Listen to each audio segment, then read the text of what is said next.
Thank you all for being here. We're here to announce a new organization in Philadelphia. It is the latest chapter of Families for Safe Streets. We are a national organization that will fight for safer streets, for bicyclists, for pedestrians, and for motorists, for anyone who wants to use the road in Philadelphia. We all deserve safe streets here. Everyone here has been affected by traffic violence. Everyone here has had family who have unfortunately died on Philadelphia streets. My daughter Emily was killed in this intersection on the morning of November 28, 2017, while she was riding her bicycle to work. A sanitation truck, without using a turn signal, made a right hook into her. Looking back, that day started out like any other, until we received that devastating phone call. We now know the meaning of heartbreak, and our lives will never be the same. Emily was 24 years old when she was killed.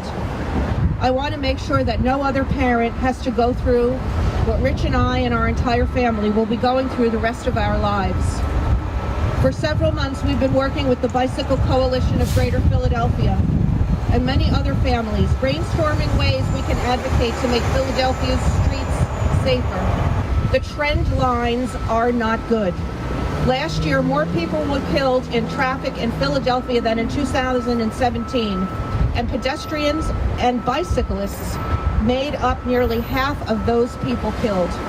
We need to reverse these trends, and the only way to do it is to speed up the implementation of Vision Zero in Philadelphia. Better safety precautions on commercial trucks in the city, better enforcement of vehicles parked in bike lanes, protected bike lanes, and more education services. That's where we need to begin. We want to see the mayor's office and city council set aside money for Vision Zero funds and money for protected bike lanes. Bicycling is not a sport or a game for the people who ride on the streets of the city. It is often a means to a livelihood or the only way to connect with the community. That was why Emily rode a bike, and it's why tens of thousands of Philadelphians continue riding every day. We have met so many wonderful people since Emily's died who ride their bicycles here. They're so sorry about Emily, and they realize that it could easily have been them that morning. Due to the dedication of our attorneys, our friends at the Bicycle Coalition, the Accident Investigation Division, and the District Attorney's Office, the driver of the truck that killed Emily was charged with homicide by vehicle, involuntary manslaughter, and recklessly endangering another person just 2 days ago. We thank you all for being here today and supporting our endeavors for safer streets. We miss Emily every second of every day. We had 24 years of smiles and happiness, and we will spend the rest of our days fighting for her and making sure that her death was not in vain. In June 2017, my husband Peter Jeffzikas was standing on a sidewalk at 16th and JFK. He was waiting for the light to change so he could cross the street and meet a friend for lunch. A speeding, out-of-control car jumped the curb and hit Peter. He died later that day. An official told me that Peter was just at the wrong place at the wrong time. No one should ever be at the wrong place at the wrong time when he or she is standing on the sidewalk. Peter believed deeply that modern, well-maintained public transportation was essential. Getting parents of children to child care facilities, then to their own jobs and back home again eliminates the needs for many cars to drive into the city and is a help to those who cannot afford vehicles. Working with like-minded people at eConsult, Peter founded PennTrans, Pennsylvanians for Transportation Solutions.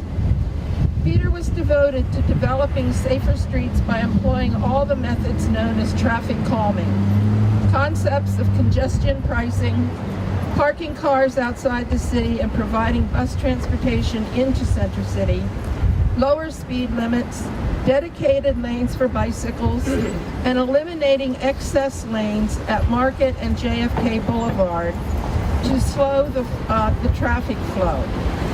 Our organization has been meeting and discussing ways to make sure no one has to be in my position ever again. My husband was an advocate for better streets and for better transportation. And now our children and I are taking on that role.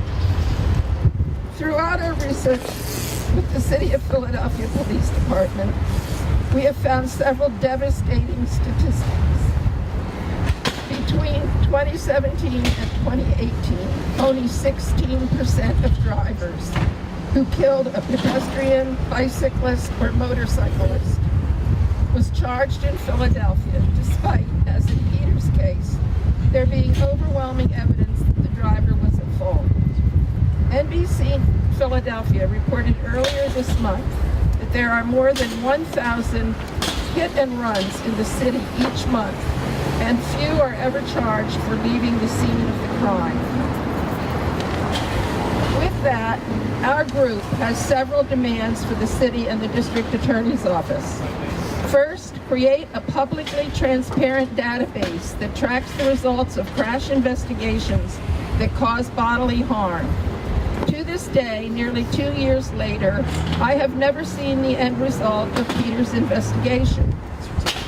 2, we want the police and the DA's office to demonstrate to the public that there is a policy for pursuing all possible charges and penalties for motorists who kill or cause serious bodily injury in Philadelphia. 3, establish a liaison within the DA's office to serve the families of victims of traffic violence. Thank you. My name is LaTanya Bird. I am the aunt of these 4 precious souls here. One is my niece, Samara Banks, and her 3 sons, Sadim, Samir, and Sashawn. They were killed in a crash on Roosevelt Boulevard and 2nd Street on July 16, 2013. Samira was a young mother who cherished her kids and loved working with children. Samira's spirit will live on through her only son who survived the accident. In my travels, along with many advocates present here this morning, was well worth it. The law to put speed cameras along the Roosevelt Boulevard was passed. It was passed to prevent more people from dying. I don't want any family to have to go through what our family has gone through.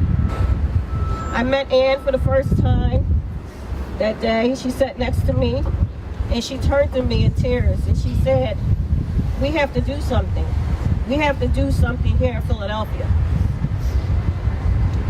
She said, "We can start a Families for Safe Streets chapter here in Greater Philadelphia." I said to her that we were all at that conference for a reason. I never would have met Ann, I never would have met Emily or Rich or any of them if these tragedies hadn't happened. Our loved ones did not die in vain. We are here today to let you know that our chapter, Families for Safe Streets of Greater Philadelphia, will provide solace for all of us who lost loved ones to a tragic crash and work together for better outcomes for the future. Our goal is to support and advocate for legislation for safe streets for pedestrians, cyclists, and drivers.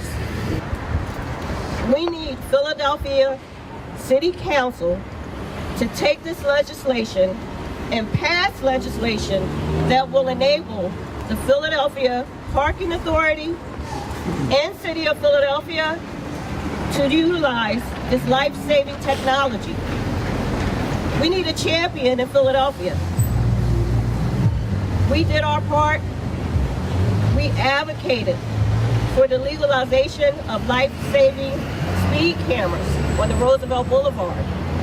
We are now calling upon City Council to pass this life-saving legislation and make speed cameras the law in Philadelphia.